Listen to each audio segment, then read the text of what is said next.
రోమపత్రిక మొదటి అధ్యాయం 24వ వచనంలో చివరి భాగంలో దేవుడు వారిని అపవిత్రతకు అప్పగించును అనేటువంటి పదాన్ని మనం చూస్తాం. అంటే దేవుడే వారిని పాపం చేయటానికి అప్పగించాడా?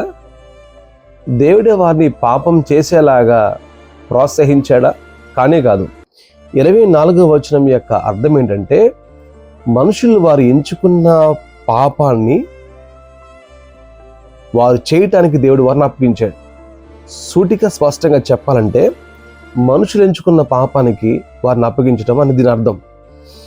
మనుషులు దేవుని తిరస్కరించి పాపాన్ని ఎంచుకున్నటువంటి కారణాన్ని బట్టి వారు తప్పుడు మార్గాల్లో కొనసాగుతున్నప్పుడు దేవుడు వారిని బలవంతంగా ఆపకుండా వారు కోరుకున్న పాపపూరిత ఆశలకు వారిని అప్పగించాడు అనేది దీని యొక్క అర్థం.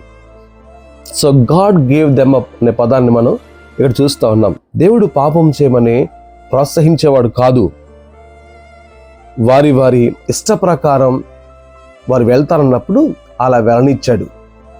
అదే దీని అసలు అర్థం. కానీ దేవుడు పాపానికి కారకుడు కాదు, పాపం చేయమని ప్రోత్సహించేవాడు కాదు, బలవంతంగా ఏ వ్యక్తిని ఆయన పట్టుకుని పాపానికి అప్పగించేవాడు కాదు. కానీ దీని అసలు అర్థం ఏంటంటే, మనుషులు ఎంచుకున్న పాపానికి వారిని అప్పగించాడు అనేదే ఈ వాక్యం యొక్క అసలు అర్థం.